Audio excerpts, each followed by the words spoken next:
Shalakaya Chakshurunmilitam Yena Tasmai Shri Gurave Namaha Shri Chaitanya Manobhishtam Sthapitam Yena Bhutale Swayam Rupaha Kadamahyam Tadati Swapadantikam Vandeham Shri Guru Shri Udapadakamalam Shri Gurun Vaishnavamsha Shri Rupam Sagrajatam Sahagana Raghunathan Vitantang Sajiva Sadvaitam Savadutam Parijana Sahitam Krishna Chaitanya Devam Shri Radha Krishna Padan Sahagana Lalita Shri Vishakhan Vitanscha Nama Om Vishnu Padaya Krishna Krishnaya Bhutale Srimate Bhakti Vedanta Swaminitanamani Namaste Saraswate Deve Gauravani Pracharine Nirvisesha Shunyavadi Pashatya Deshatarine Namo Mahavadanyaya Krishna Prem Pradayate Krishnaya Krishna Chaitanya Namine Gautashe Nama He Krishna Karuna Sindhu Dina Bandho Jagatpate Gopesha Gopika Kanta Radha Kanta Namastate Tapta Kanchana Gaurangi Radhe Vrindavaneshwari Vishabhanu Sute Devi Pranamami Hari Priya Vancha Kalpatarur Vyasya Kripasindhu Bhevacha Patitanam Pavanebhyo Vaishnavibhyo Namo Namaha Jai Shri Krishna Chaitanya Prabhu Nityananda Shri Advaita Gadadhara Shivasadi Gaura Bhakta Vrinda Hare Krishna Krishna Krishna Hare Hare Hare Rama Rama Rama Hare Hare Hare Krishna. Thank you for joining. So today we are going to continue our discussion on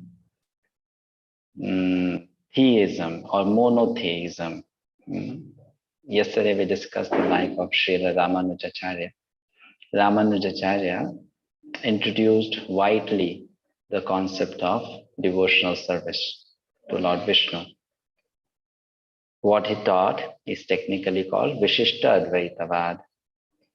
By now I hope you have understood the technical terms. What Lord Buddha taught is technically called Shunyavad. In English, it's called voidism or nihilism. What Adi Shankaracharya taught is in Sanskrit called Advaitavad or Mayavad or impersonalism or monism. What Srila Ramanujacharya taught is called Vishishta Dvaitavad. It's not just non-dualism, it is qualitative non-dualism. Vishishta Dvaitavad. So that's how the beginning of theism happened. Ramanujacharya brought in theistic thought. The Vedic concept is that there is only one God. There is no polytheism basically in Vedic idea. Monotheism is the true understanding of Vedic teachings and Vedic culture. So Ramanujacharya introduced that, but Srila Ramanujacharya could not focus a lot on the difference between God and living entity. The audience was not ready for it yet. The audience was too much immersed in the idea that we are same as God, we are equal to God. So Ramanujacharya focused on the similarity. He focused on this concept that God and we are one unit, and that's how we are connected very closely. And we being parts of God, we are dependent on God, so naturally we should serve God. However, that's not complete theism. The complete theistic idea had yet to be introduced. And for that, another very powerful personality came in, who is known as Srila Madhvacharya. Let us first look at what these three personalities, Shankara, Ramanuja, and Madhva, they contributed, regarding the idea of theism. What was their contribution? So the basic distinction or the point of distinction is on this topic, the Jiva and Ishvara distinction, or the distinction between living entity and God. So this difference or this distinction was denied by Shankaracharya. Shankaracharya did not accept this distinction. But Ramanujacharya, he detected this distinction. Detected in the sense, he pointed towards the direction. And Madhvacharya, he emphasized that distinction. So that was the speciality of the teaching of Madhvacharya. He emphasized a lot on the difference between God and living entity. So it was a very extreme position taken by Madhvacharya. He would not hear of any similarity between God and living entity. For him, no, there wasn't any similarity as such. The soul is very finite and God is infinite. And that's why his teachings were like a, head-on collision with the teachings of Buddha and Shankara. So he was like, no, I'm totally against what Lord Buddha taught, and I'm totally against what Shankaracharya taught. Completely countered their philosophy. So the damage which Madhvacharya did to impersonal thought of school was much, much greater compared to what Ramanujacharya did. Madhvacharya really, really scared them away. So let's look at his life first. Some incidents, some pastimes from his life, then we'll go to his teachings. Madhvacharya was born in 1239 AD and he lived on the planet for 80 years. His birth happened in a small village called Pajakshetra.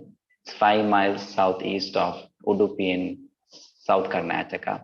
Udupi is a coastal town, very beautiful place. I highly recommend you visit that place. Udupi, Pajakshetra, and so many pastime places related to Madhvacharya. So his father was a Brahmin. His name was Madhyageha, mother Dvaitavada. And when he was born, he was given the name Vasudeva. So how his birth happened is very interesting. Actually, Madhyageha, he originally lived in another village called Kadiyali. That was also close to Udupi. So he got 2 sons from Vedavati, but both of those children, they died at a very, very early age, And this made them very sad. They were very dejected in life because of the death of 2 sons. So then they decided to move to Pajakshetra. And from Pajakshetra, every day they would go to Udupi to pray to the Lord there for a blessing so that they could have an illustrious son. They did this tapasya for 12 years. Interestingly, this figure of 12 years plays a very important role in many, many episodes of God's appearance or God's incarnation's appearance. So personalities in the past also have done tapasya for 12 years to get Krishna as their son or as their child. So here they did tapasya for 12 years, asking for an illustrious son to be born in their family. So one day, when they were in Udupi and had come for darshan there of the deities, during a festival, one of the priests, he climbed the flagpole. You must have seen in temples, there is a flagpole. So it's the highest, basically, platform in the entire town or village. So he climbed up there and from there made an announcement. He said, very soon, the god of the winds, Vayudevata, would be born on earth and he would perform many, many uncommon deeds. So soon after that, shortly after that, what happened? That these 2 parents, Madhyake and Vedvati, were blessed with a very special child whom they named Vasudeva. So this boy Vasudeva is commonly known is an incarnation of Vayu. He's the same personality who in Lord Ramchandra's appearance played the role of Hanuman. He's the same personality who in Krishna's appearance played the role of Bhima. And that same person has come as Vasudeva, later would be known as Madhvacharya or Purnapagya. That same personality has come. So not an ordinary person at all. And his life and different incidents from his life will show us that. So this was not an ordinary child. He would do many, many superhuman deeds. Like one of them was that once his father, he had taken some money, borrowed some money from a person, and he was not able to pay back that money. So the creditor came to their house and sat at the doorstep and said that till you don't give me your money back, I'll not leave this house and I'll fast. I'll not eat anything. So this put the father in so much of anxiety that a gentleman has come sitting at our doorstep, not eating anything and saying, I'll fast. till you don't pay, and I don't have any money to pay. So looking at father's anxiety, Vasudeva thought, let me help. So he took that creditor at the back of their house. There was a water tank there, and behind that water tank, there was a big tamarind tree.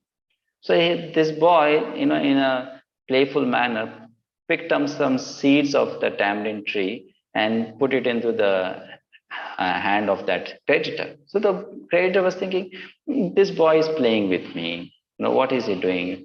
Foolishness. But as soon as he opened his palm, he saw those seeds had turned into gold coins, just enough to pay back the debt that his father had taken from him. So he was amazed that this boy, how could he convert the seeds into gold coins? Likewise, many things happen. Like as soon as Vasudeva was admitted into a school, and he went to the school for the first time on the first day, he learned some lessons in the school. And after he came back home, his parents told that today we'll go to a nearby village where a very learned Brahmana is going to recite the Puranas. He's going to give a discourse, some kind of katha on the Puranas. So the entire family went there, and they were very, submissively, devotionally listening to the discourse. Suddenly, while that Brahmana was reciting the Puranas, he came across a shloka, an aphorism, which he was not able to explain properly. He became confused. What is the true meaning of it? And seeing that he was confused and not able to give the correct meaning with confidence, the audience became a little disturbed. At that time, this boy, small boy, he stood up and he started speaking the real meaning of the aphorism. Aphorism means a sutra, or you can say a shloka. So to the astonishment of the entire assembly, that how can this boy explain what this Brahmana cannot explain? So the parents understood, the people in that village understood that this boy is not ordinary. Many other things he did. Every day when he would return from his school, he would climb one hill called Vimangiri. It's still there today also, to take darshan of goddess Durga. And then after taking darshan from there, he would come back home. So one day, it so happened that when he had gone for taking darshan, one very powerful snake attacked him. It is said that this snake was a demon from the past life. During Mahabharata war, this was a demon called Maniman, and he had some enmity towards Bhima. So this snake attacked Vasudeva, thinking that I'll kill Vasudeva. But Vasudeva crushed the snake, powerful snake, under his toe. Just imagine, it was so powerful. And that mark is still there today. We can still find that exact spot and that mark of the toe. Then, because it got delayed, he spent some extra time dealing with the snake. Vasudeva's mother, Vedvati, got worried that why did my son did not come home today on time? It's getting dark now. And Vasudeva understood that my mother is so much concerned about me. So from the bottom of the hill, he made a leap, he jumped. And it is said that he jumped 800 yards and landed at the feet of his mother. And because he landed with such force that his footprints, they left a mark in the stone. And those footprints and that stone can still be seen in the Udupi temple today, where the footprints of that boy are there. So like that, he did many, many pastimes. I mean, if you read the book on the life of Madhvacharya, you will see such interesting and unimaginable feats of wonder were done by him. After some time, at age 11, when he had completed his Sanskrit study, he decided to look for a guru who would give him sannyas. At age 11, he wants to take sannyas. So in search of the guru, he went to Udupi, and he met there Udupi Krishna, who was a sannyasi. Not a sannyasi in Vaishnava school, but a sannyasi in the school of Shankaracharya, an Advaitin monk, very learned personality. So he approached the guru with great respect and said, please accept me as your disciple. Udupi Krishna said, all right, fine, you can join my ashram. And then he became an obedient disciple, following the instructions very nicely. Because he was absent from home for a long time, his parents became really worried. Where is our son gone? So Madhva, searching after Vasudeva, came to Udupi, and then he learned that he had joined the school of Udupi Krishna. After some time, when he met the boy, he understood his, intention, his desires. He said, no, you cannot take sannyas. You are such a young boy. Come home. Let's go back home. I mean, do bhakti at home. There's no need to take sannyas now. But the boy, he had a discussion with father and said, no, I've decided I want to take sannyas. The father returned home sad, explained everything to the wife. The wife was completely broken down and the family was in great distress. So wife said to the husband that do anything possible to get our son back. We cannot live without him. So Madhya he tried once more, to reach out to his son. But then he learned that Udupi Krishna, the Acharya, had begun a South India tour. He had taken all his disciples to a tour of holy places in South India. So Madhya followed them. He followed the party, and later in few days he could meet up with the party. So he met us and he requested, please, dear child, let's go back. So Vasudeva again was not ready. So Madhya said, okay, if you don't go, then I'll also not go home. I'll not eat anything. I'll not drink anything. I'll sit here and fast till death. So kind of emotional blackmail done by the father. So Vasudeva thought, now what to do? My father is behaving like this and my mother is also worried. So he said, okay, one condition. I'll come back to house and I'll stay with you. But as soon as the very day you get another male child, you give birth to another son, that day itself I'm going to take sannyas. So that the father said, okay, at least till then you'll stay with us. So it so happened that when Madhvacharya was, or Vasudeva was at age 16, Madhya and Vedvati gave birth to another male child. So Vasudeva said, my dear father, my dear mother, you see, the day has come now, please give me permission. They gave all their blessings. So at age 16, at Ananteshwar temple at Udupi, he took sannyas from Udupi Krishna.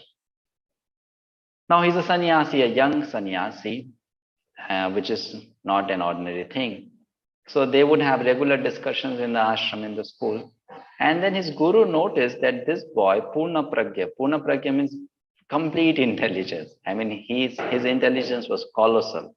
So this boy did not agree with Shankaracharya's teachings. He would always point out defects in the teachings of Dvaitavada. So he noted this and he realized that this boy should be separated from the guru, because he will, in one way not agree with any one of us and he will also spoil the group.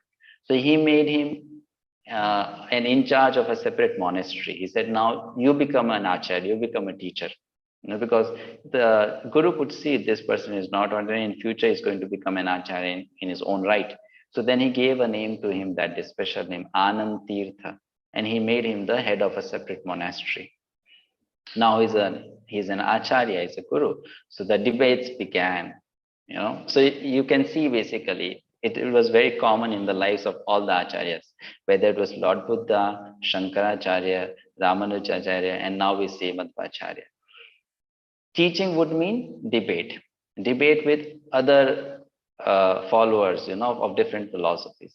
And if anyone would become defeated in the debate, that person would become the disciple of the teacher. That was the custom in those days. In those days, people followed principles in everything. In modern times, there is nothing like that. At present, even if a person gets defeated in philosophy or in understanding, they would say, okay, it was my bad day. That's all. But in those days, it was not like that. They would debate like anything. And if a person gets defeated, surrender, finish. Now I'm your disciple, I'm your student, because you know more than me.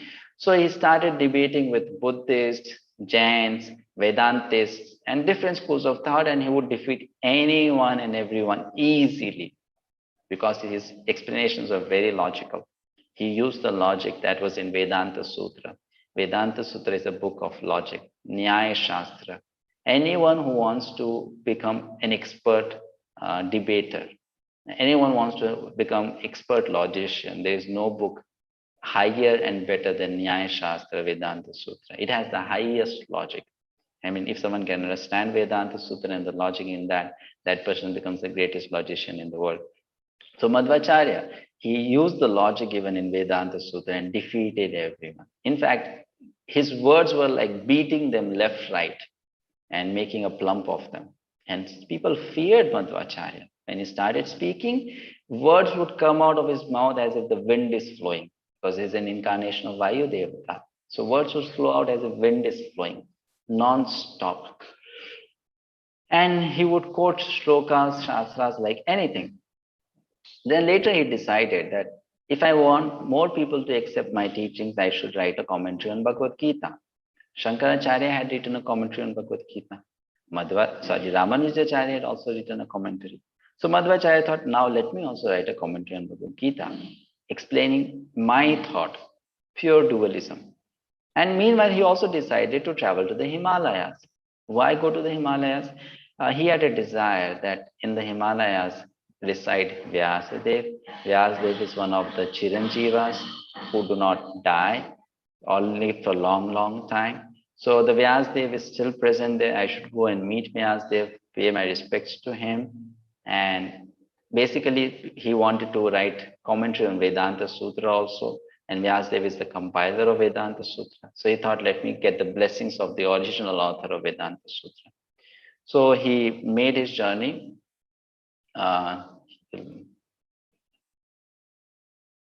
He made his journey to Badrinath, came to Badri.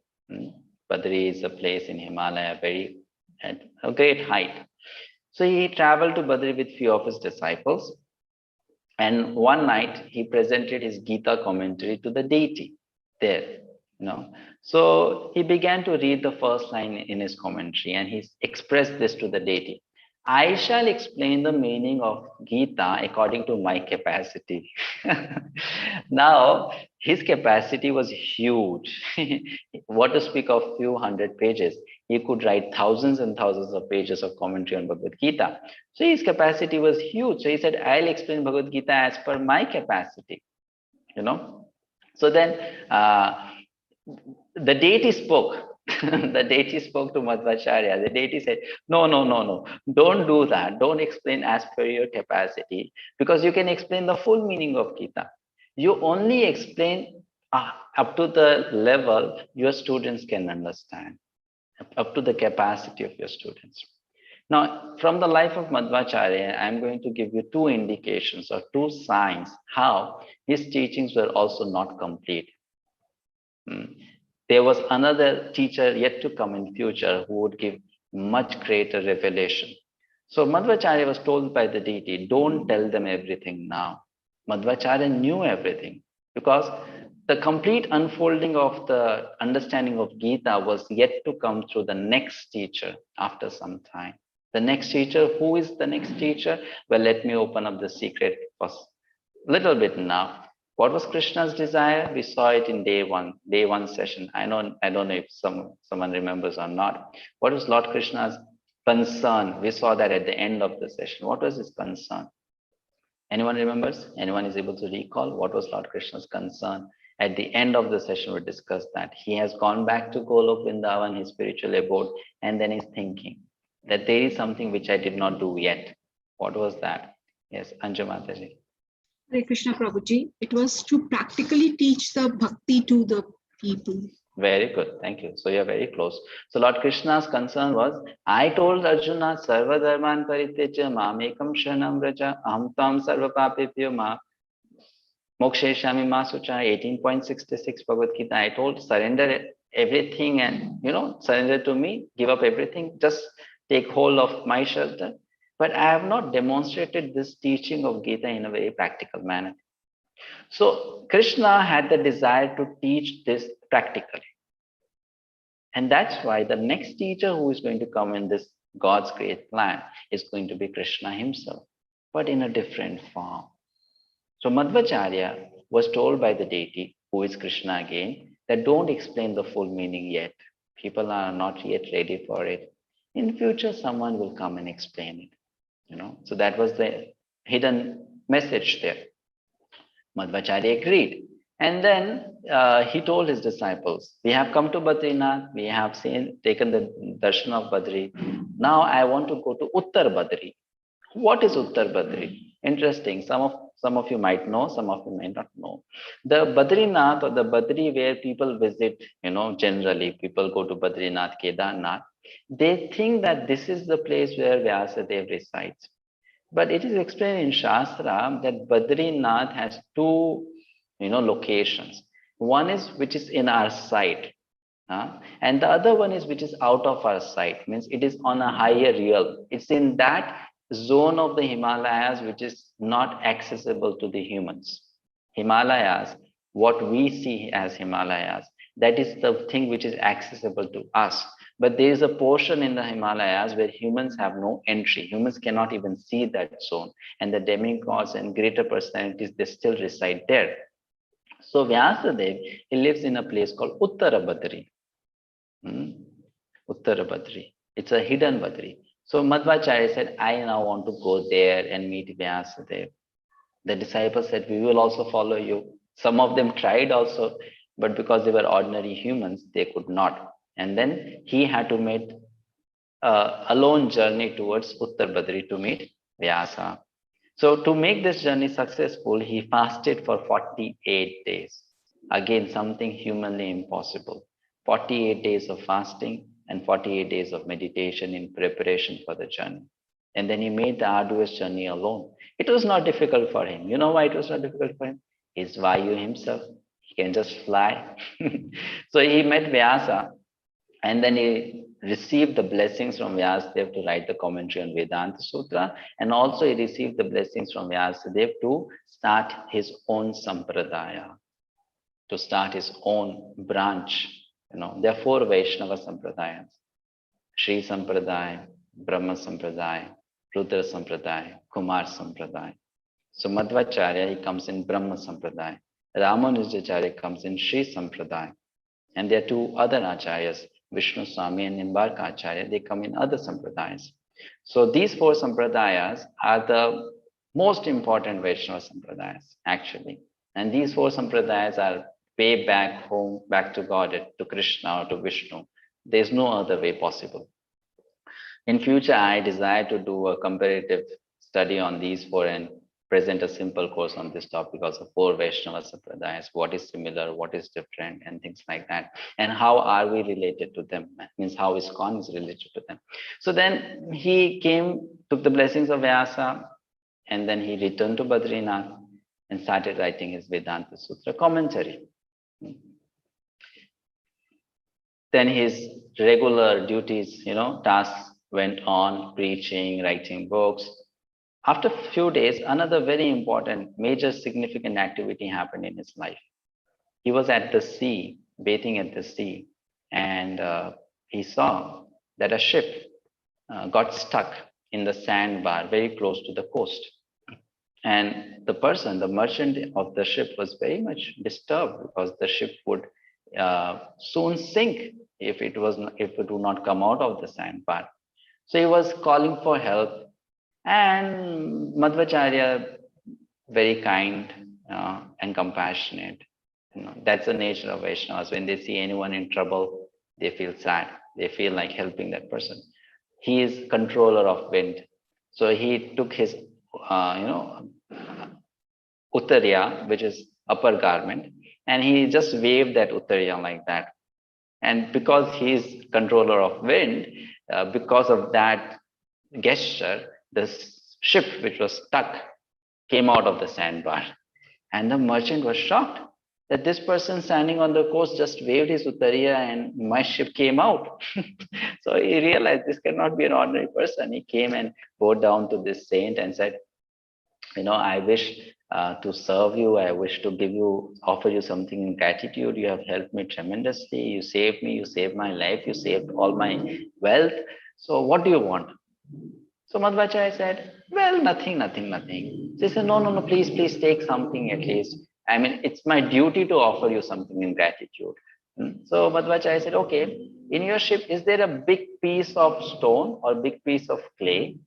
That person said, yeah, it is there. How do you know? He said, don't worry about that. I saw from here. So can you give me that clay?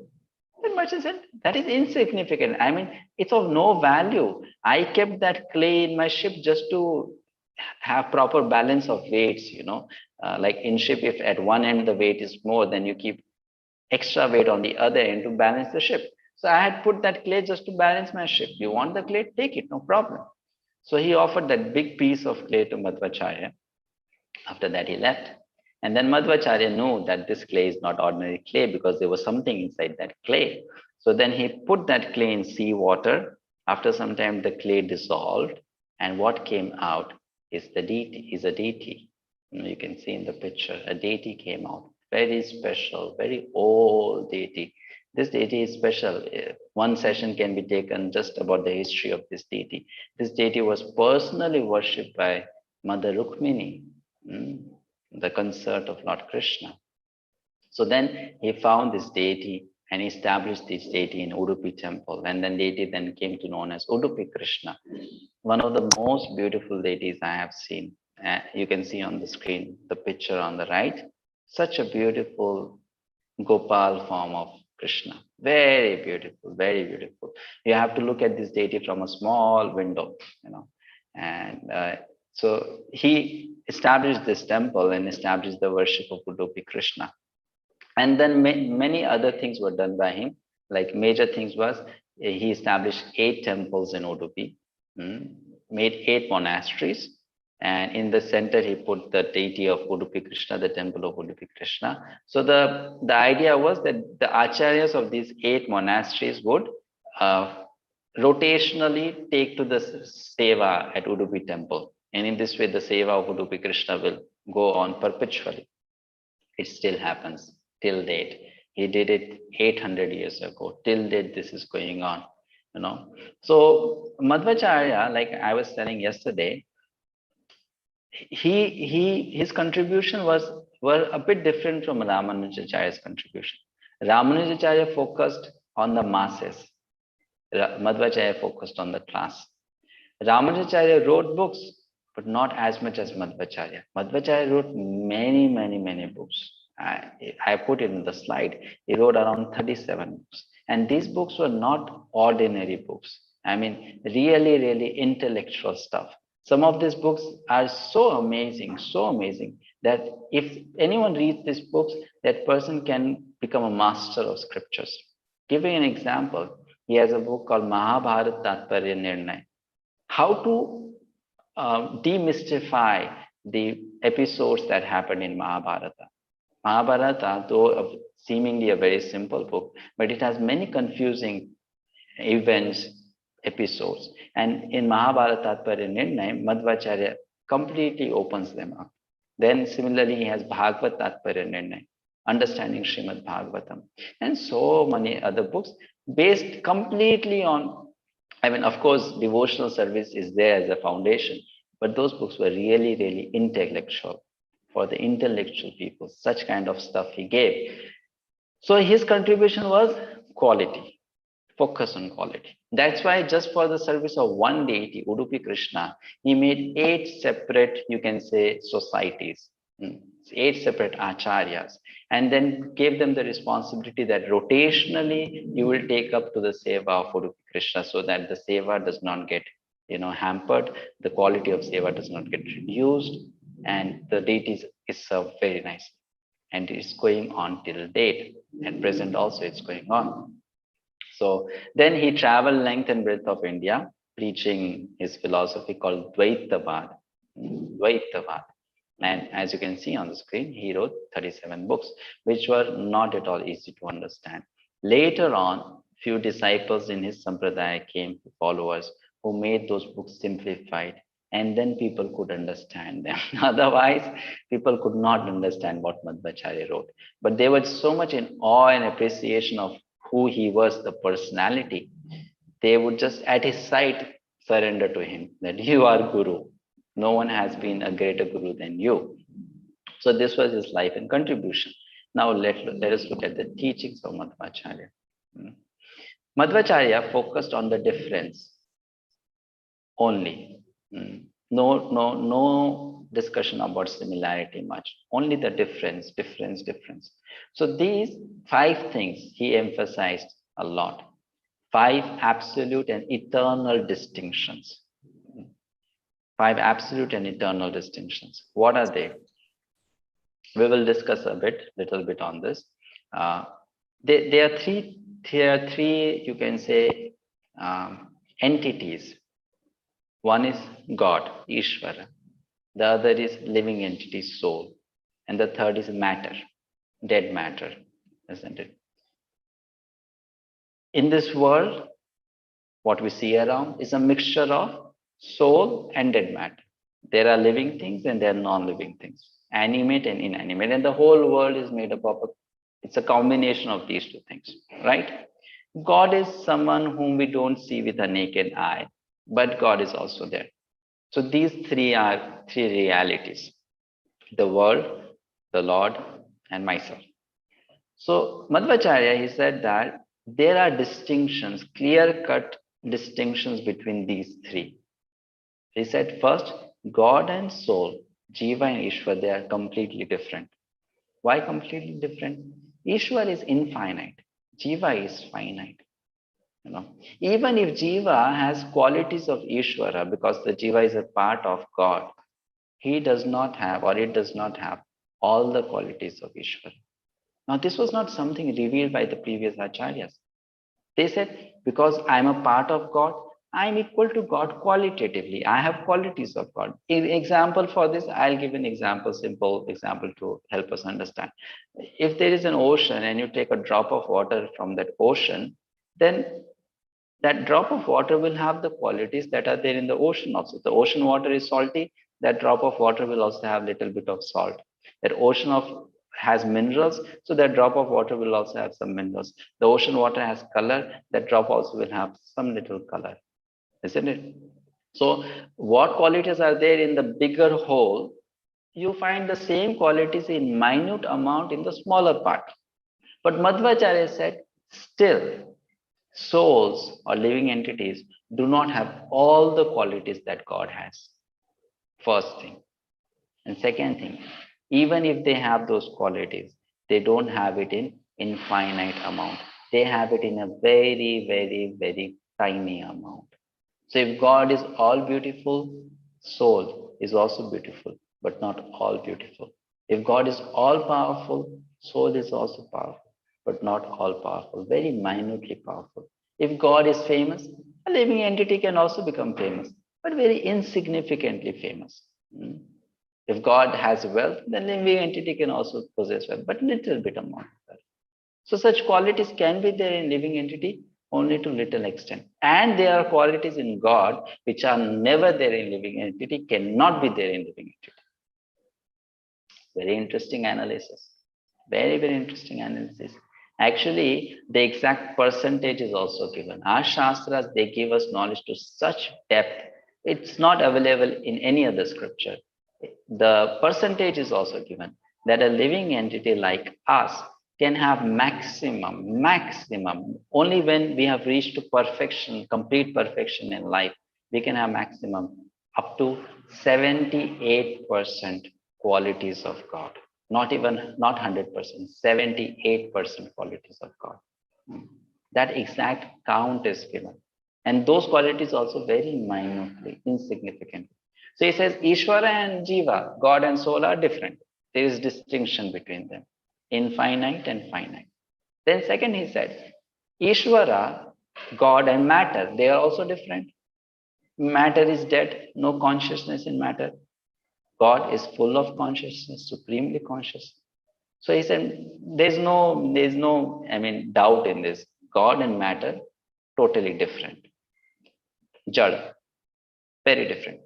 Then the third thing, which is another very interesting and new concept introduced by Madhvacharya, that not even two souls are not equal. Now, this is something which is not something simple or basic knowledge. This is really, really deep knowledge, high level knowledge. Two souls are not same. Not all souls are like equal. Everyone is equal. No, there are souls who are comparatively powerful, comparatively more opulent, comparatively more knowledgeable, comparatively more pure. And there are souls who are not so pure, not so knowledgeable, not so developed in consciousness. And that distinction remains eternally. Very important point again. Impersonalism is not just to think that we are equal to God. Impersonalism is also to think that I am equal to another living entity, or I can be equal to another living person. How the modern people, or the even a so-called educated people in modern terms, because they are bereft of the knowledge given in the scriptures, they really don't understand the reality of life.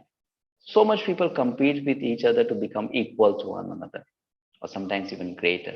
But they hardly realize that there are eternal distinctions between souls, living entities, based on their inherent capacity of how much they can actually possess qualities. So this was something, again, very newly introduced concept by Madhvacharya. Introduced doesn't mean that it was something invented by him, but this was something revealed by him. I'll give an example now for us to help. I mean, just a simple example so that we can understand it better. Let's take example of someone like Srila Prabhupada. Srila Prabhupada is founder Acharya of ISKCON. I'm sure all of you must have heard his name before or know about him. Now, Srila Prabhupada is also a living entity, isn't it? Is a living entity. Soul, spirit soul. He's not God. He's not Ishvara. He's not Vishnu Tattva. He's Jiva Tattva, living entity. But people now may think Srila Prabhupada was a person, very powerful person, a great spiritual teacher, and who did wonderful things. And we can also become like him, fully like him. I mean, we can become a second Srila Prabhupada, or a copy of Srila Prabhupada. So that kind of understanding, or that kind of thought, comes because we have this misunderstanding that all souls are equal. All are same. Madhvacharya said, no, not like that. Not like that.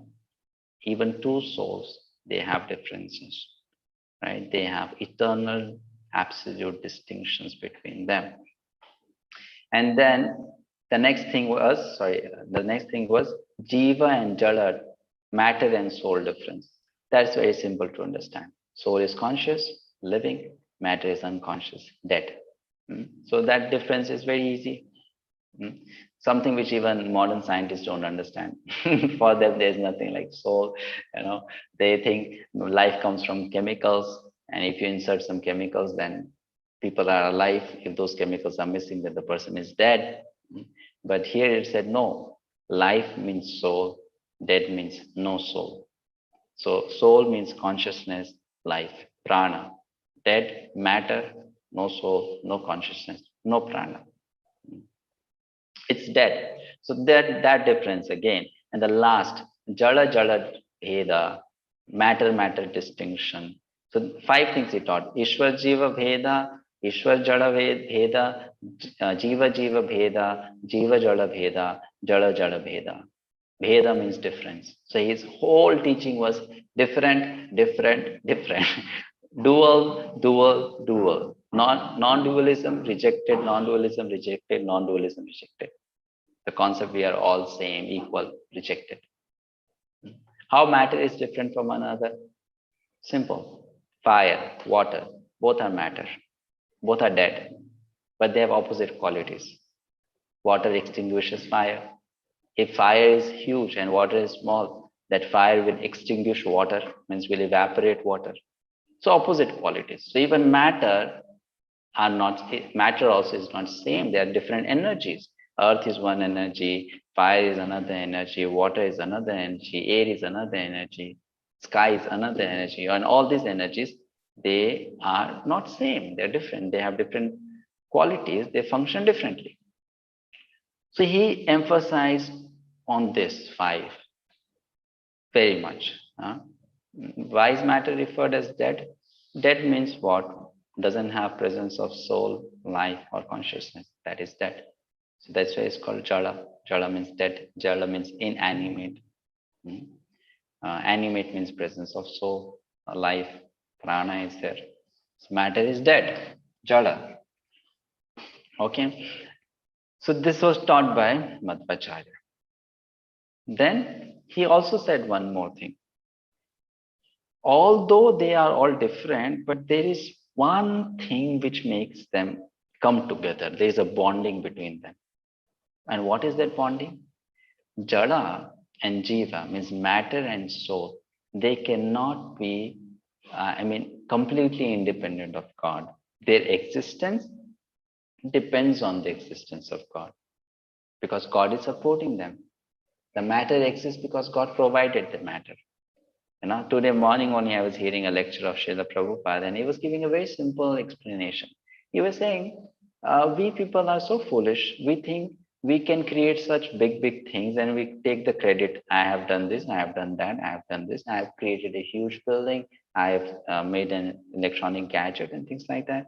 But he said, is there any human who can create earth? Is there any human who can create water? Is there any human who can create fire? He said, no, we can play around with these elements which are present in nature. We can play around. We cannot create them. But who created them? God created them. God gave us the raw materials. We are just busy mixing those raw materials, playing around with those raw materials, and then taking the credit. I made this, I made that, I invented this, I am the creator of this, so let me take the patent for this. But actually, all the raw materials are supplied by God. So matter has come from God. Creation of matter and maintenance of matter depends on God. The living entities also are dependent on God.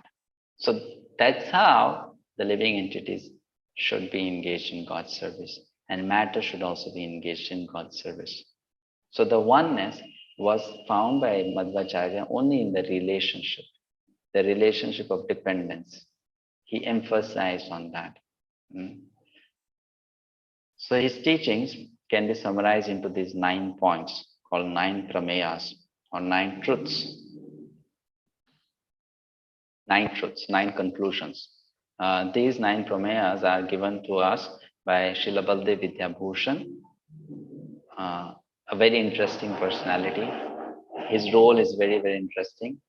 I won't talk about it today because it is a little off the topic.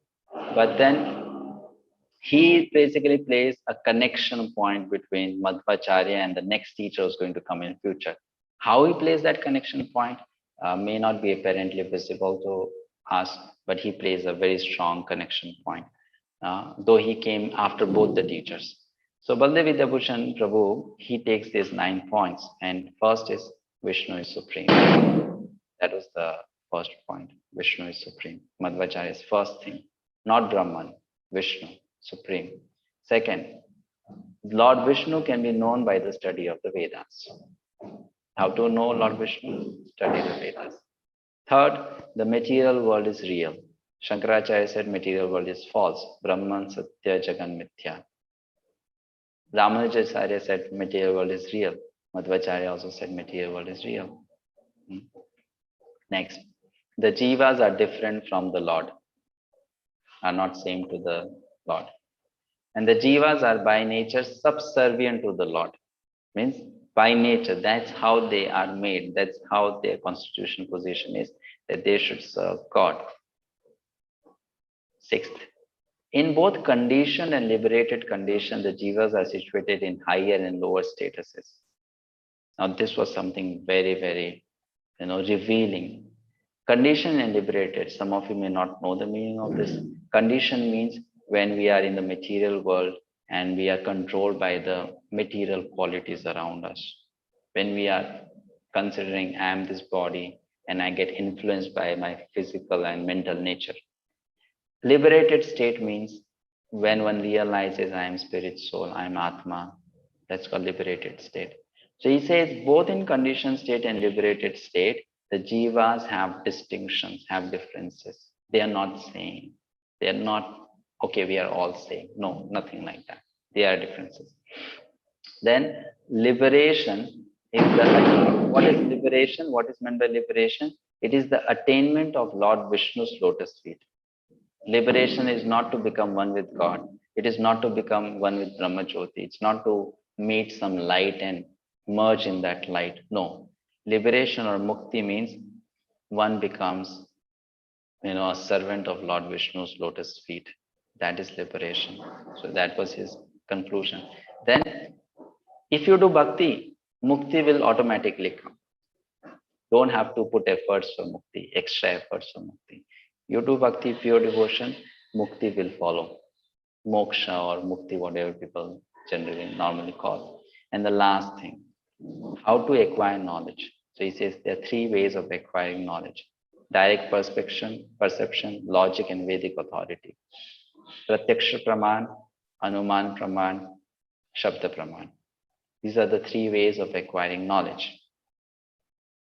Later on, a great teacher came. His name is Srila Jiva Goswami, who we can say in one way a disciple of the next teacher who's going to come in our God's great plan.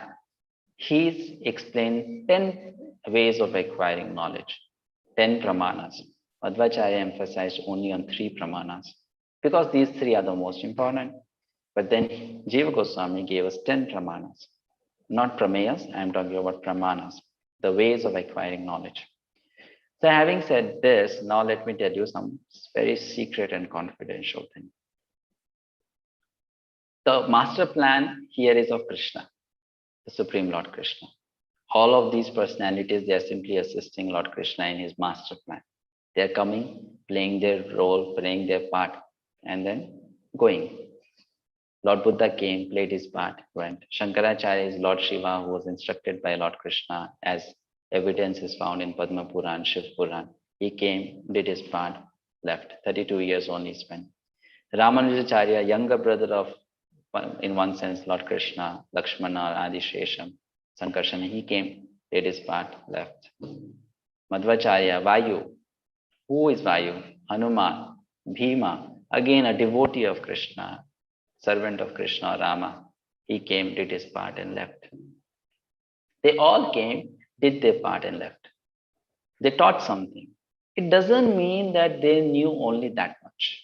Some foolish people may think, Madhva knew this much, so he taught this much. Ramanuja knew this much, so he taught this much. Adi Shankaracharya knew only this much, so he taught this much. No, they knew much more than what they taught, because they only taught what the students could understand.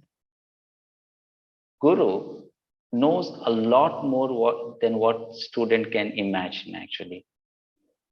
Is it a difficult thing to understand? No. Let's say someone is a PhD holder in astrophysics and that person is a professor in a university. Will that professor teach everything to the students in the university? No. There will be designed courses, there will be certain topics, and the professor will cover that. They will get the graduation degree and they'll pass out of the university. Doesn't mean that the professor has to give all the knowledge, because they may not be really ready for it. So likewise, these acharyas, they knew a lot more than what they taught, but they didn't teach everything because the audience was not ready to receive. Was not ready to receive. They only taught how much they were told to do. They come with a mission, a task. Okay, my mission is this. I have to do this much. Once that is done, I have to pack my bag and leave. Finish. Now the next person will come and do his job. They are not fame seekers that let us go to the world and preach or teach and become great personalities so that others will worship us and we want to become the greatest teacher. No, no, no, no. They don't come with such intention. They come with a plan to do only as much has been asked to do by God. That's all. Not more than that, not less than that. So Madhvacharya, when he was making a tour of India, going to different places, sometimes visiting some holy places also. I'm sorry, there's some background noise. You must be hearing this. These people are working right on the top of my head. So they're drilling the floor, and that's why there's noise. So Madhvacharya, he was traveling and he came to a very holy place called Navadvipa. Navadvipa, also known as Mayapur, is going to be the birthplace of our next teacher, next Acharya, Sri Chaitanya Mahaprabhu, who is non different from Lord Krishna himself. So when Madhvacharya, he came to Navadvipa, and he was resting there one night in a forest there. He was sleeping and he got a dream, a very divine or a special dream. In dream appeared a very special personality, a golden, effulgent personality, whose name is Gauranga or Lord Gauranga. The next teacher, the next Acharya, the next great personality who's going to come. Because he is the master plan maker. So he appeared in the dream. And then Lord told Madhvacharya, I have sent you to planet Earth for a purpose. So you are my eternal servant, and it is known to everyone. When I appear in this, I'll appear on this planet, I'll actually accept your sampradaya. We'll discuss about it more in the next session. So now what you do, your task is you have two things to do. He gave him two major tasks. You travel everywhere and you uproot all the false scriptures of the Mayavadis.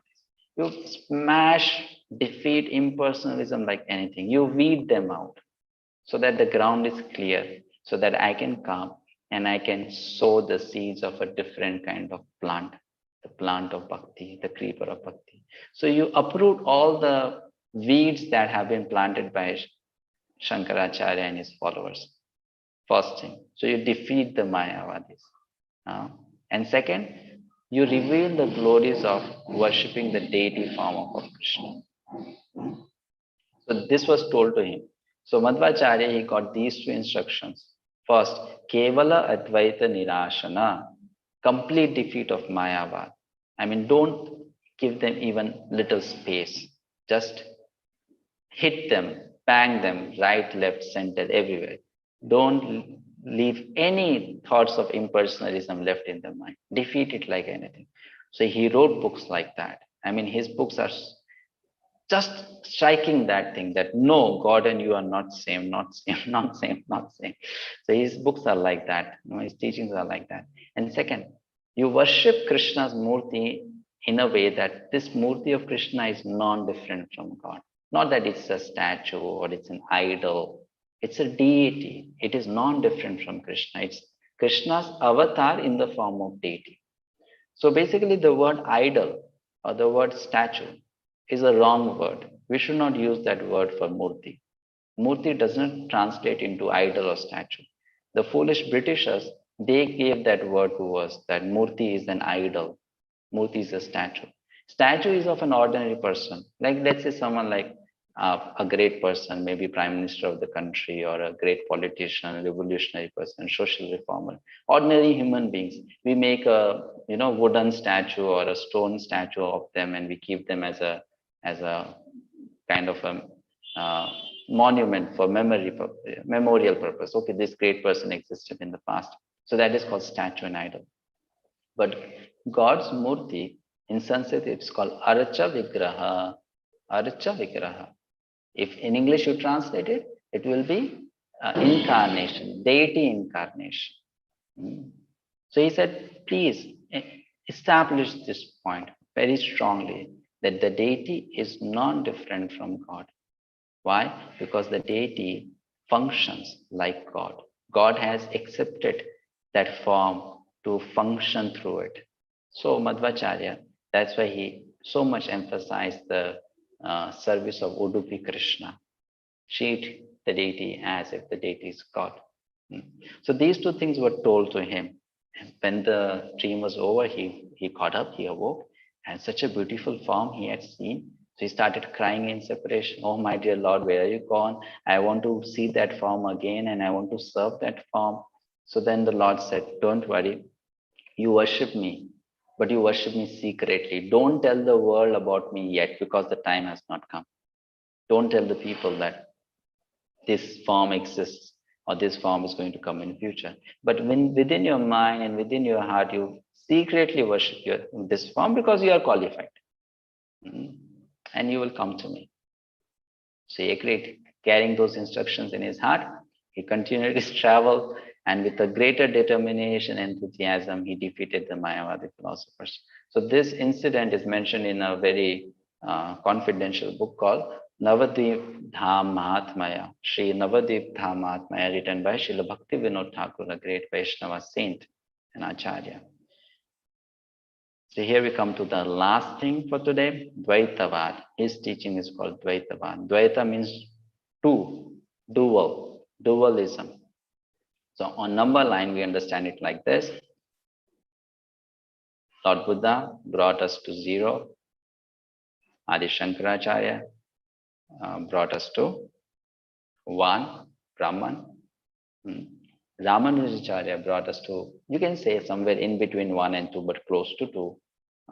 Ishvara and Jiva are one unit, and Madhvacharya brought to the point 2. Very different. Jiva, Ishvara are 2. They are not one, cannot be one. So that's why it's called Dvaitavada, pure dualism. And that's why, interestingly, if you look at any picture of Madhvacharya, I mean, in any painting of Madhvacharya, this thing is a common sight. You'll see his right hand is lifted up and he's showing two fingers, which means I believe in two, I don't believe in one. Everywhere in all his pictures, you'll see this two. Dvaita, two, not one. So this is how Madhvacharya beautifully preached his teachings, and in future, yes, we can maybe discuss that in more detail. So we'll conclude the talk today. It was shorter today. Any questions or comments?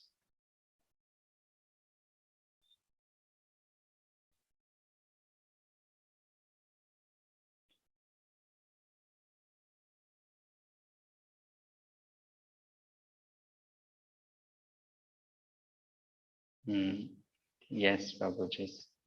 Saravanan Rajaram. Prabhu.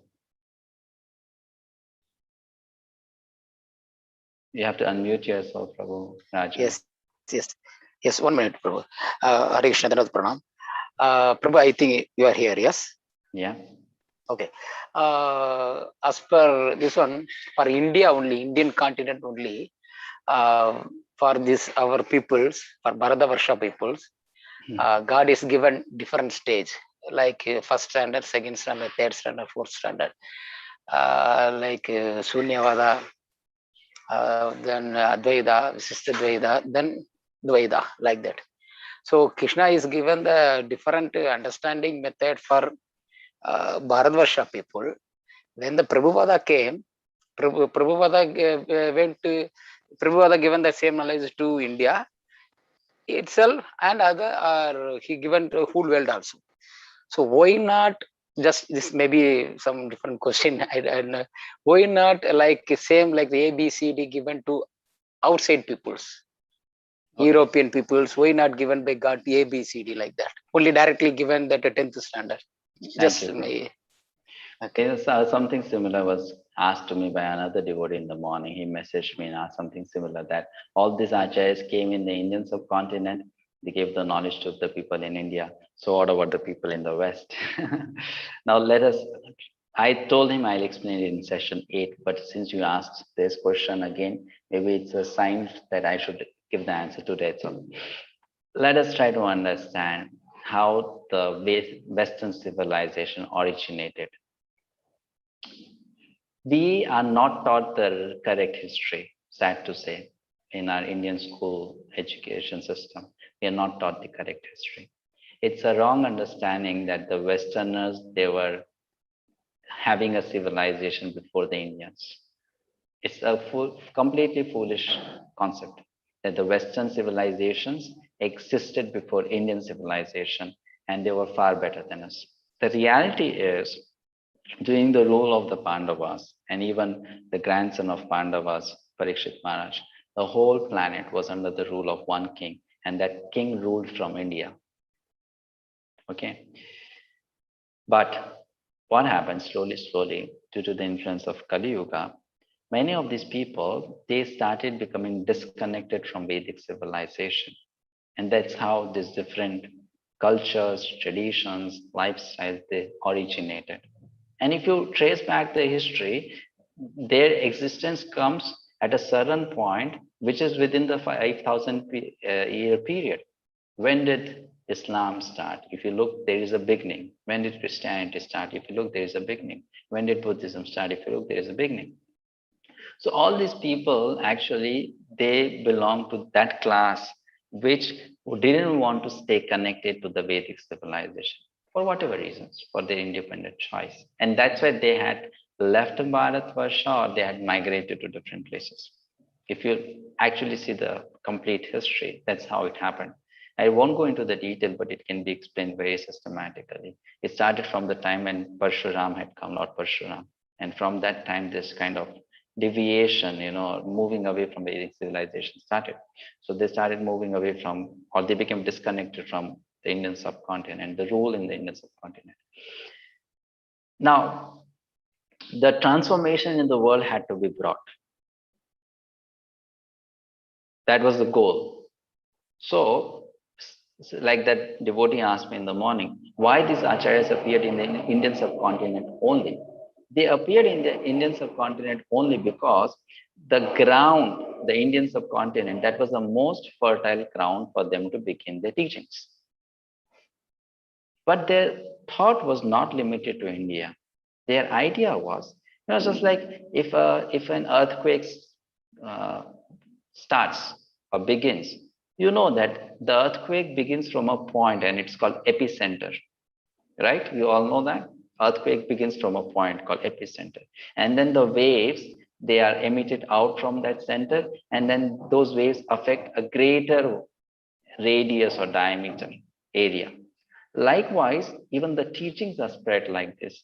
The place where the Acharya appears, or the place where the Acharya sets his monastery and his teachings, that's like an epicenter of the earthquake of the teaching of that Acharya.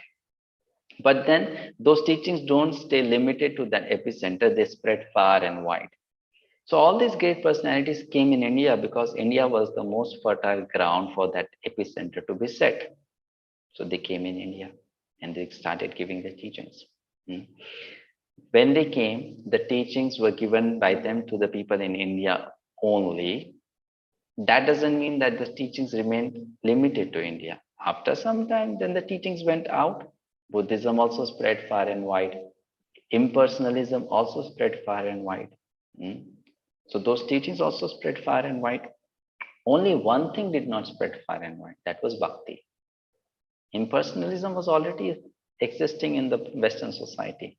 Voidism was also already existing in the Western society because voidism and impersonalism are very close to atheism. It was a special contribution of Srila Prabhupada, and that also at the order of Sri Chaitanya Mahaprabhu. We'll be discussing this in the last session. That Chaitanya Mahaprabhu says, it's written in Chaitanya Mangal, a very special book, where Chaitanya Mahaprabhu says, all those people who have run away from the Vedic civilization, who have disconnected themselves from the Vedic civilization, who have become atheistic in nature, I want to give them also a chance, though they are not interested at all. So in future, I'll send one of my very close associates, my representative, and he will travel all over the world and will try to bring even those people who intentionally, purposefully disconnected themselves from this Vedic culture, who will invite them back into that culture. So it was a special draw of mercy, basically, that let's even invite those who are not interested, who are not really willing. So it was a special, you can say, extension of God's great plan that Sri Chaitanya Mahaprabhu sent Srila Prabhupada to take the teachings of bhakti all over the world, so that they could be given a last chance.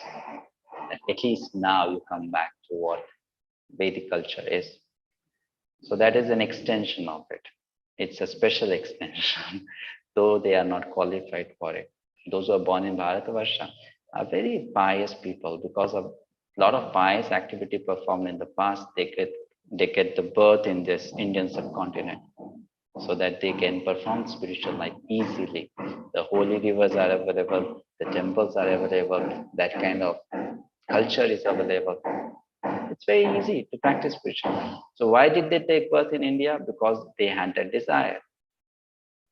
Why people took birth outside India? Because they had that desire. So I hope it makes some sense to you, Prabhu. Okay, Prabhu. Dandavad Pranam, Prabhu. I got Hare it. Krishna. Hare Krishna. Yeah. Anju Mataji. Hare Krishna Prabhuji, Dandavad Pranam.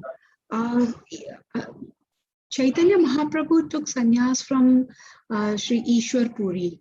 He took sannyas from Keshav Bharati. Sorry, yeah, Keshav Prajna. But then he took first order, that first diksha from Ishwar Puri. Yes. So Ishwar Puri belonged to Mayavad sannyas order, or he belonged to Vaishnava? Ishwar Puri belongs to Vaishnava. Vaishnava. Okay. Sampradaya. So then, sorry to interrupt, Prabhuji, then the Dandabhanga means what? Then why the Danda was broken? Okay, we will discuss maybe this in the next class. Okay. So why that Sannyas Danda was broken, we'll discuss in the next one. Ishwar Puri was a Vaishnava. He belonged to Vaishnava Sampradaya. He was a disciple of Madhavendra Puri, Yeah. who was again a Vaishnava. Yes. And Chaitanya Mahaprabhu, he did not take sannyas from Ishwar Puri. He took sannyas from Keshav Bharati. Why? Because Ishwar Puri was not a sannyasi. He was not a Vedic sannyasi. He was living the life of a sannyasi, but was not a Vedic sannyasi. So the Vedic custom is that if you want to take sannyas, you have to take sannyas from a sannyasi. You cannot take sannyas from a grihastha or from a babaji. No, you have to take a sannyas from a sannyasi. So Chaitanya Mahaprabhu chose to take sannyas from Keshav Bharati. And why did he choose that? I mean, then it becomes a different subject in itself. So that we will discuss maybe in the next class. I'll bring in one point. I was just thinking, contemplating over it today. Now, if you look at it very closely, Ramanujacharya, the first guru he accepted was from Advaita school of thought, a Mayavadi, right? Madhvacharya, the guru whom he also selected first, was Achyuta Preksha, again a Mayavadi sannyasi. Chaitanya Mahaprabhu also took sannyas from Mayavad sannyasi. Why all these acharyas, they took sannyas or they accepted a teacher, first teacher, or took sannyas from Mayavad sannyasi? Because they wanted to demonstrate from their life that after first choosing the impersonal school of thought, they rejected it. And then they then they progressed themselves to the personal school of thought. So basically, they are using their life to show to others. Because we first joined impersonal school of thought, Advaita school, and we rejected it, and then we came to the Dvaita school, or we preferred Dvaita over Advaita, that means Dvaita is better than Advaita.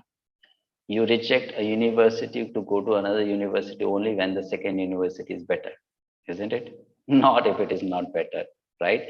I know when I was doing engineering, sometimes the students would get the opportunity to switch over to a different branch. Like if you have really performed well in the first year, then if there are seats available in a good branch, then those seats would open up and the students would get chance. They could really, their rank did not allow them, but because of their performance in 1 year, they could really promote themselves to the better branch. And they would do that. So all these personalities, they showed with their own example. We first were in Dvaitavada, but we did not like it. We did not appreciate it. It was not up to the mark. So we left it and we joined Dvaitavada. So we came to a higher school, higher university. That is another reason why they did so. Okay. Next. Thank you, Prabhu. Hare Krishna. Krishna waiting. Hare Krishna Prabhuji, Hare Krishna Prabhuji, Dandavat Pranam Prabhuji. First of all, I want to thank you so much Prabhuji. I was having so many doubts about all this. These doubts are cleared about Advaitavada, Vishishtadvaitavada. And one more question Prabhuji, not exactly related to the class, but I always have a doubt that when the Muslim invasion came and so many temples are destroyed, so many Brahmins converted into Muslims, what about those people, souls Prabhuji? And is there any relation why the so many saints came, like Vallabhacharya and so many other saints that Bhagavad Dharma came into existence? Is there any relationship with the saints and there is that Muslim invasion? Is there any connection, Prabhuji? Means so many souls are suffered, so many souls are suffering. That's why these saints appeared in India like that. My question is. Oh, okay. So your question is, so many people were suffering, that's why so many souls appeared? Yeah. Yeah, there are different reasons for great personalities to appear. Yes, one reason can also be this, that when people are going through too much of atrocities due to demonic rule of the kings or dictator-like personalities, then also great personalities appear in the scene to help them or to save them, to protect them. So that is also one reason. Sometimes it happens like that. And then if you look at the lives of many of these personalities, one example which I can give now is of Guru Nanak. So Guru Nanak, he appeared in what is now, I mean, Punjab, but then we know there is a Punjab in Pakistan, there is a Punjab in India. So at the time when Guru Nanak appeared, it was just one nation, but that whole area was being kind of attacked. You know, in those days it happened that I don't remember, the Mughal or or the Pathan, something like that, they attacked that area. So his role was very prominent in basically protecting those people, guiding those people, helping those people, keeping them, you know, together, and protecting the women from the atrocities done by the men. And also he gave religious teachings. So many times such people also come to protect people from such cruel deeds performed by the kings, dictators kind of situation. Yes, it happens. That's why such people appear. And also they have a reason that they want to use that situation to make them grow spiritually. Slowly, little bit, if not completely, then to some extent. So Guru Nanak had a very important role to play in that way. Sant Tukaram had a great role to play in that way. But you know, there are two kinds of acharyas or great teachers which are sent by God. One is who doesn't play a very prominent role, in the sense they do come, they affect the audience, and then they go. But then there are certain acharyas who are like, you know, they come and they have a very major impact on the society. It's like a big impact. It's like a big earthquake, a complete change of thought in the society. So the great acharyas which we are discussing in God's great plan are something of that caliber, something of that great caliber, like Lord Buddha, Adi Shankaracharya, you know. Others who come, they are also acharyas, but then their teachings are not their independent teaching, something new. They are highly influenced by the other teachers. No, they're influenced by other thoughts. It's not that something they have given something new on their own. But when we talk about these personalities, they brought a very different school of thought. And you know, that's why they're considered as great pillars in the plan of God. As such, in Vaishnava Sampradayas, there are 4 Vaishnava Sampradayas.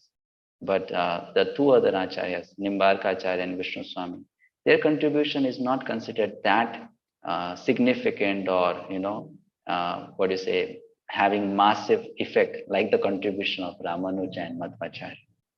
You know, though they are also Vaishnava Sampradaya acharyas. So here we are discussing about the prominent ones, but doesn't mean that these were the only great personalities or souls who had come on planet Earth. Many other came, many other will come in future. Okay, thank you. Satyadeva. Thank you so much, Prabhu. Hare Krishna. So, Prabhu, I have 2 questions. One is relating to this, the various schools of thought which you have been discussing over the last few weeks. I'm just seeing what is the best way to put that question. But at any point of time, we also see that all this simultaneously exist. I mean, we discuss it about one is progressively giving a higher perspective than the other. But when we see at any point of time, let's say, for example, if you see now also, all these sects are simultaneously existing, no, Prabhu? And people have a different choice to take whichever path they can. Yeah. So is it like somebody, let's say somebody takes a Buddhism path, maybe they are influenced by that and they join that one. Is it like progressively they go step by step and come to the final stage over a period of time, or sadhana and kind of things? Probably if they get into a lower philosophical path? It's a matter of choice. If they want to make progress, they will be shown the way. Like, let's say a student is there, it's his choice. He can stop his studies at standard 10 and never go to standard 11. Someone is interested can go to standard 12. Someone is interested can go to graduation. Someone can do master's. Someone can do PhD. And someone can continue studying in the entire life and study many other subject matters also. So how much progressive I want to be, that's my free will. That's my choice. Isn't it? Understand. It's not that it's going to be automatic. They'll be just pushed on the way forward. No, it's not like that. It's about my choice. I want to get stuck at one place, I'll stay stuck. We see in all these examples also, not like yesterday we discussed about the life of Ramanujacharya. So Ramanujacharya met so many Advaitin monks.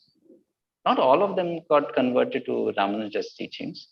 But Ramanuja's own guru, Yadav Prakash, he became a disciple of Ramanujacharya because that was his personal choice. I want promotion, I want to know better, so let me go. So the path is there, and that path is open, available for everyone to walk upon. But that doesn't mean that everyone will walk on that path. Because finally, it's a matter of choice. It's not that, oh, it's a plan that everyone will be just pushed on the path and then you march ahead, nothing like that. Prabhu, my second question, whenever we talk about the four sampradayas and kind of things, I don't know whether it's connected to the class or not, you may choose to answer now or later. What about the various religions which are there, Christianity, Islam, Judaism, Sikhism? Are these authorized, and what is the destination for each one of them in their current paths? They are authorized to some extent, right? But then we know they are not the ultimate ones, right? Jesus Christ is mentioned in Bhavishya Puran. Prophet Muhammad is mentioned in Bhavishya Puran. So that means their teachings are bona fide teachings. And that's why we say Srila Prabhupada, he had respect for Jesus Christ. He had respect for Prophet Muhammad, right? And he even said, if the followers of these different sects, they honestly follow their teachers' teachings, they will also make spiritual progress. Now, big problem is, in all those sects we see there were major deviations from the original teachings. And that's why at present they are not reaping the benefits of the teachings given by their teacher. If they had followed exactly what were the original teachings, they would have come closer to the Vedic culture and one day accepted the Vedic culture. But the problem is, because of not having a strong parampara. I have studied the Islam history and Christian history in depth, and there is a big reason there that they did not have this one thing which is there with us. We have a very solid parampara which saved the knowledge. But in their case, that knowledge which was originally given by the teacher was politically, because of political reasons, because of personal motivations, the knowledge was changed. So present day, what teachings are there in Islam, they're very much different from what actually was taught by Muhammad. What the teachings are there in Christianity is very much different from what Christ actually focused on. So how will they get any benefit then? They will not get any benefit, isn't it? So even though they follow today their dharma sincerely, they may still not get the benefit. No, if they follow it sincerely, if they follow the original thing, they will. If they follow whatever they want to follow, how will they? Because whenever I try to understand about Islam, if I see the fundamental thing is impersonalism. They don't. It's a fundamental impersonalism which is completely smashed by Prabhupada, saying that impersonalism cannot make any progress and kind of things. It makes a progress. It takes you out of material life in one sense. If you are detached from material life, So it is aiming towards Brahman. You can say indirectly. Islam is aiming towards Brahman. Even Sikhism, it aims towards Brahman. Right? They may not directly mention it, but the understanding, the approach is that. But it's not a permanent solution. We know that, right? It's not a permanent solution. Whereas even in comparison to Islam, again, now we are going to a very different topic.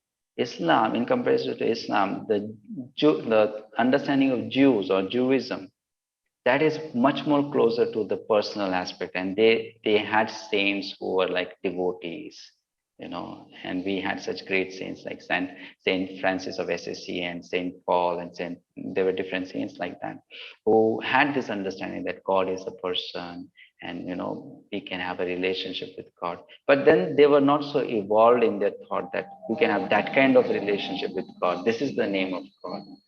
But if they stayed on their path, they would get a promotion next. Like how many Srila Prabhupada disciples were Christians before and they took to bhakti? So what is that? That's evolution, isn't it?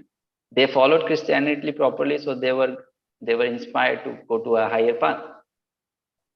Yes. So the point is the path is available, it's open, and people can gradually come to that path. But it's not that everyone will come to that path, because ultimately it's my matter of choice, my freedom. I want to progress or I don't want to progress.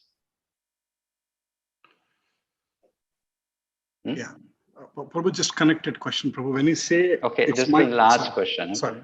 Yeah. Sorry, maybe if somebody else has a question, then. No, then this can be the last, and I'll go to more. Yeah. Yes, Prabhu.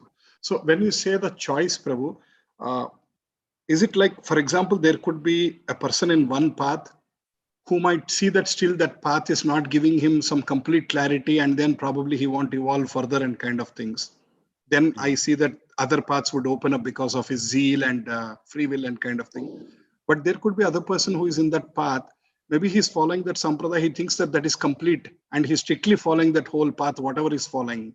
And he feels that is complete by strictly following the words of his guru or acharyas or whatever it may be in that path. So in that situation, how to understand the difference, Prabhu? One is following strictly, considering that is perfect in all respects, that is highest, and the other person might have that zeal. Did I make myself clear to you, Prabhu, my question? If someone is strictly following, what does it mean to strictly follow? If you are strictly following, that means you are getting the benefit out of it, right? Yeah. You're not just doing the ritual of following. You're getting the benefit. So if someone is getting the benefit, that means that person is progressive. So if that person is progressive, why will that person stay stuck on the path? I mean, it's not that, okay, I'm a loggerhead and I've accepted this path as the be all and end all, and I just follow this path. And if you are strictly following that, won't you make progress? So if you will make progress, a person who is progressive is a person who doesn't get stuck. That's the definition of progress, isn't it? If I get stuck, then what is the progress? So if someone is progressive, that person will move on naturally. Yeah. If someone is not progressive, that person will get stuck. Yeah. Isn't it? That's very simple to understand. Yeah. I'll just tell 30 seconds one thing. 8 years back, I was living in Europe, and I met once the Radha Govinda Mandir president, and that was my almost like first or second incident to go to the temple. And he said, allow me to touch your feet. You are also fortunate to be born in India. And when he said that, I had tears. Actually, I couldn't understand why he was saying that. When he's a saint, he's an acharya, and I'm a normal person, and he's saying that. I mean, I was literally bewildered. That took few months. That was lingering in my mind, and then slowly I got an answer that why we are fortunate to be born in India. Of course, it was his great humility, but that's the first time I heard such statement. Just wanted to share in the context when you're telling about how we are fortunate in born in the Bharatavarsha and in the subcontinent. Very true. Very, very fortunate. Thank you. Thank you. Thank you for the questions. Now 2 more questions in the chat box. Should we traverse all the stages or choose a higher path? We can choose the higher path if it's openly available to us and we're interested in the higher path. No problem, right? Because the higher path has been made available to us, that means the path is opening for us. So why should we go through the lower stages then? It's just like sometimes we may get a promotion, though we may not really want it or we may not really deserve it. So the promotion comes as a special grace, isn't it? Likewise, sometimes people may get a special grace from God and they may be shown a higher path, so they should accept it. They should accept it. Why go through the lower stages? So if we get the opportunity to practice on a higher path, yes, we should go for it.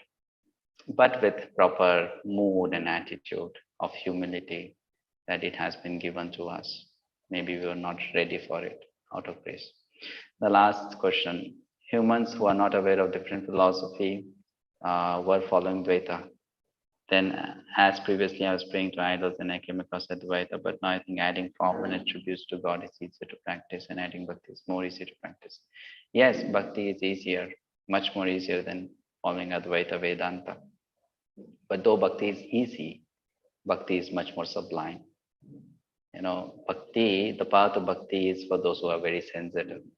Sensitive doesn't mean that who are very emotional. Sensitive means that they are very conscious. They are conscious about people, conscious about God. They're conscious about minor details. Basically, their heart is brimming with love. You know, so they are ready to be marching ahead on the path of bhakti. So bhakti is the most glorious path and most sublime path and the highest path, much more higher than Dvaitavada or the path of impersonalism. It's not what I am saying. This is what Lord Krishna says in Bhagavad Gita, chapter 12, when Arjuna asked Krishna to compare impersonalism and personalism.